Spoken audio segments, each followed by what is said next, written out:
पुराने समय की बात है। एक राजा था, उसकी 4 बेटियां थीं। चारों ही बहुत सुंदर और चतुर थीं, लेकिन सबसे छोटी बहुत बुद्धिमान थी।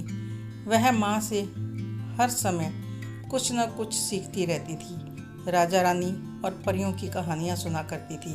बड़ी बेटी का नाम चंदा था, दूसरी बेटी का नाम सुवर्णा, तीसरी बेटी का नाम माला था और छोटी बेटी का नाम था सोना।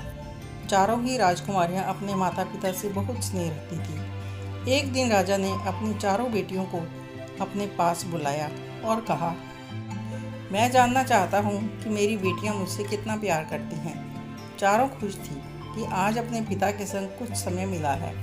सबसे पहले चंदा से पूछा, तुम अपने पिता से कितना प्रेम करती हो? चंदा ने कहा, मैं आपसे आम जैसे प्रेम करती हूँ पिताजी। आम ही क्यों? क्योंकि आम ही दुनिया का सबसे मीठा फल होता है। आपकी तरह, जैसे आम से मीठा कोई फल नहीं, वैसे आपसे मीठा कोई नहीं। सुनकर पिता बहुत प्रसन्न हुए। अब दूसरी बेटी सुवर्णा की बारी थी। आप मुझसे कितना प्रेम करती हो? पिताजी, मैं आपसे सोने चांदी और हीरे मोतियों की तरह से प्रेम करती हूँ। आपका प्रेम संसार के सब रत्नों की तरह अनमोल है। सुनकर राजा और भी प्रसन्न हो गए थे। अब तीसरी बेटी माला के विचार जानने के लिए पिता ने वही प्रश्न पूछा। माला ने कहा, पिताजी, मैं आपसे फूलों की तरह प्यार करती हूँ। जैसे बागों में तरह तरह के फूल खिलते हैं, हर समय खुशबू फैलाते हैं, उसी तरह से मैं हमेशा आपके प्यार की खुशबू को महसूस करती हूँ। आपका प्यार सदा ऐसे ही महकता रहे। अब सबसे छोटी बेटी से राजा ने पूछा, तुम्हारे विचार में मेरा प्यार किस चीज़ के समान है?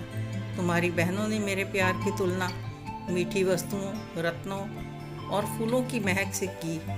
आप मेरे प्यार की तुलना किस वस्तु से करना चाहती हो? पिताजी, मेरे लिए तो आपका प्यार नमक जैसा है। जैसे नमक के बिना सारे स्वाद अधूरे हैं, उसी तरह हमारे लिए आपका प्रेम है। मैं नमक की ही तरह से आपसे प्रेम करती हूँ। यह सुनकर राजा को बहुत गुस्सा आया और वह अपनी रानी से गुस्से में बोले, रानी, यह आप अपनी बेटी को क्या सिखा रही हो? अपने पिता के प्यार को नमक जैसी एक तुच्छ वस्तु के समान समझा। इनकी परवरिश हमने एक समान की है। हम अपनी बेटियों को बहुत समझदार समझते हैं और सोना हमारी सबसे लाडली बेटी है और हमारे लाड प्यार का ये मोल है।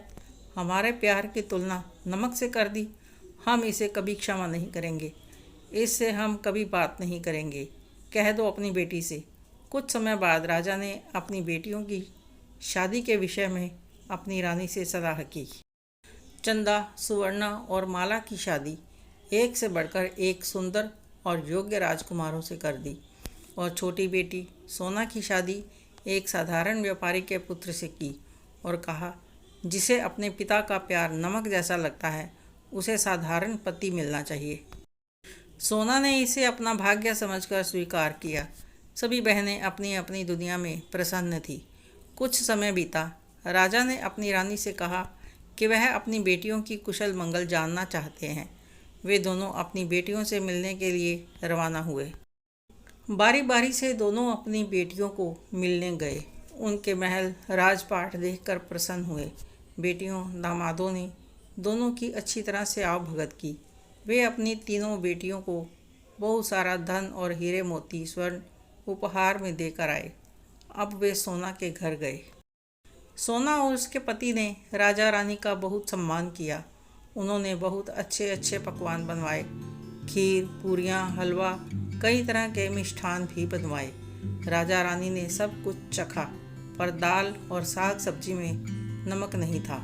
नमक के बिना खाना बेस्वाद था। राजा ने अपनी बेटी सोना से पूछा, बेटी, खाना तो बहुत अच्छा बनाया है, परंतु यह क्या, खाने में नमक नहीं डाला? भूल गई क्या? नहीं पिताजी, मैं भूली नहीं। मैंने जानबूझकर खाने में नमक नहीं डाला। जब से मेरा विवाह हुआ है, मैंने भी नमक नहीं खाया। लेकिन क्यों?